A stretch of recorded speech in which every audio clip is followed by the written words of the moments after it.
And the reason why they don't believe in God, they are sick and tired of hearing just God is a good God, God is a good God, and hearing all this good preaching and see people dying of cancer, seeing young women, young men dying, leaving their kids without being cared for. Hello, welcome to Damascus TV. Please kindly subscribe. And then they keep on hearing the same preacher saying God is good and God is a good God. Atheists are not going to get saved because we preach good and we witness. You don't witness to atheists. They must see power. When they see power, that settles the controversy. When it comes to Islam, you don't witness to. I have a lot of folks who have converted from Islam into my church. I was just in Cape Town a few weeks ago in South Africa, in Good Hope Church in Cape Town.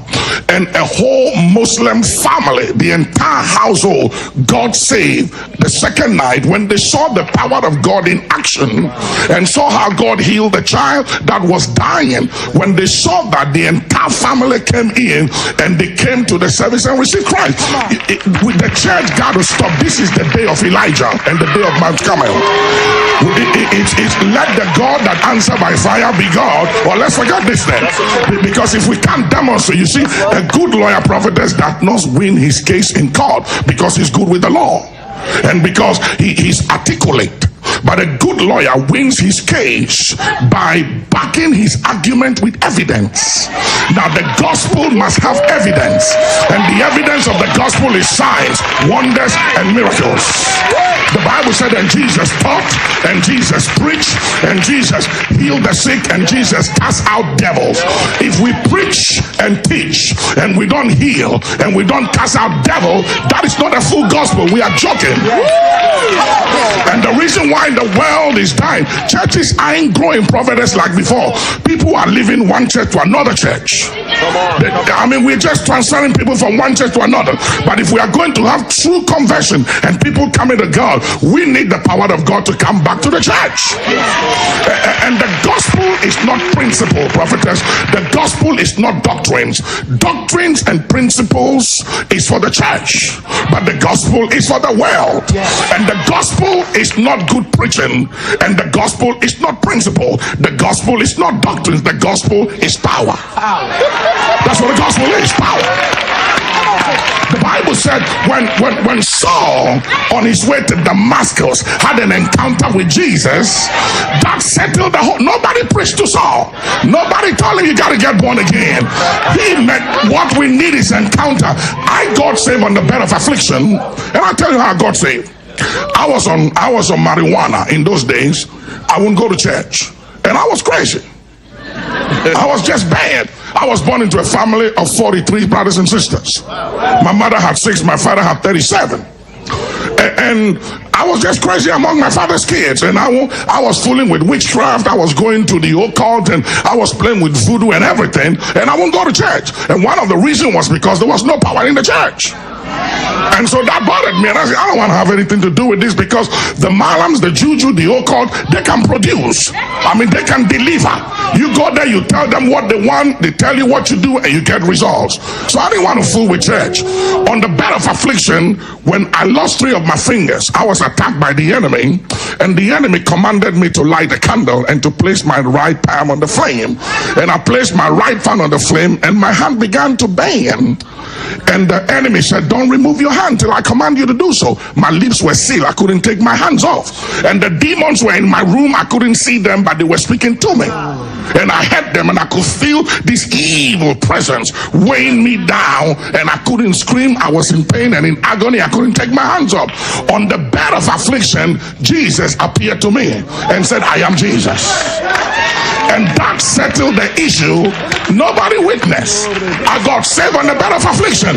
And I said, if you are Jesus, then set me free, because I couldn't sleep for years. I couldn't sleep for days. The enemy wanted me. He was out to kill me. And he said, I will set you free under one condition, that you will preach and witness of my power to the nations. And I said, it's a deal. From that night, I was set free from nightmare, from all those demon spirits that came after my life. They couldn't touch me anymore. From that night, I got saved. I said, forget it. I wanted to give it all up, and the demons came back again. And Jesus appeared to me and said, we made a deal. You said you serve me. As long as you keep to your side of the bargain, they leave you alone. So I said, okay, you win. You got to understand, folks, it is impossible and it is illegal for God to do anything for nations, for communities, for churches, for humanity until somebody prays. Let me break it down. One of the reasons why Jesus had to be born was because the legal entry to the planet is the womb of a woman. You can't come to this earth without the womb of a woman. Spirits are not allowed to operate on the earth realm without the bodies of human beings. Entry to the planet is the womb of a woman. You can't come to this earth without the womb of a woman. Spirits are not allowed to operate on the earth realm without the bodies of human beings. God is a spirit and he doesn't have right to come among humanity to operate without a human invitation, involvement, or cooperation. Number two, demons cannot operate without human bodies. So God needs human bodies and demon needs human bodies. Now whoever you submit to operates through you. So God is seeking for men and women to operate through, whilst the devil is also seeking for men and women to operate through.